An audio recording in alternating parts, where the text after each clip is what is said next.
Along with pressures to stay at home in the 50s came equally powerful pressures to enter the labor force. Some women remembered the war.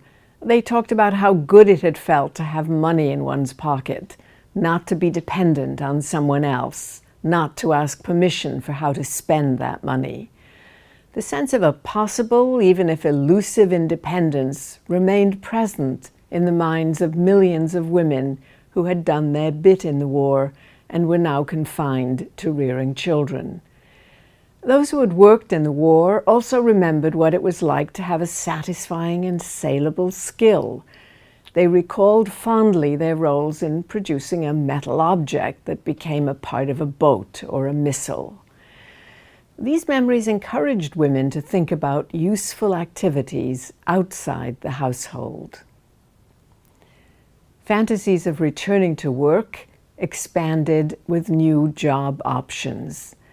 The demand for teachers grew astronomically as the baby boom generation, born in the post-war years, began to enter first grade school and then high school.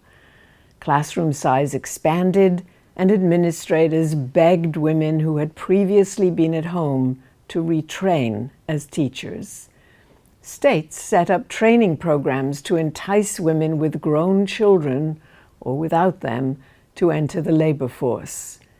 For the first time ever, barriers against married women teaching dropped, though many states asked women who became pregnant to leave their teaching jobs.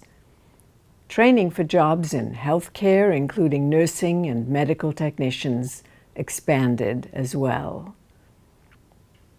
A new generation of immigrant groups entered the United States in the post-war years, and this too contributed to the economy's draw for women.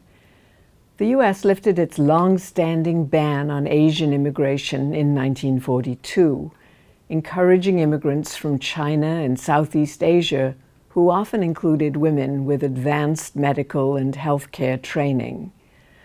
An influx of immigrants arrived from Puerto Rico as well.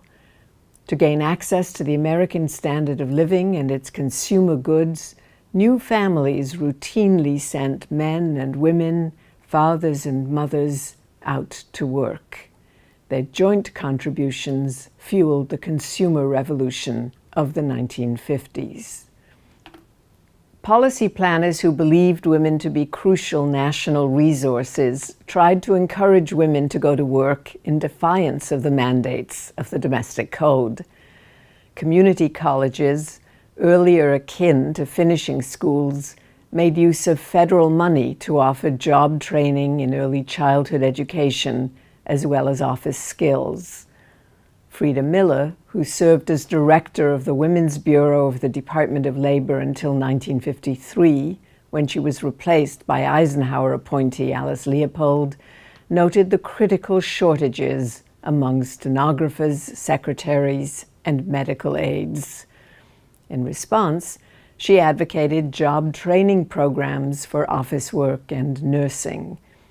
When Leopold took over the Women's Bureau, she continued the policy of opening opportunity to women. Her rationale differed. While Frida Miller insisted that the job of the Women's Bureau was to provide opportunity for individual women, Alice Leopold inverted that policy to argue that the nation might use women better if women were better trained. In her view, training programs served industrial and government requirements.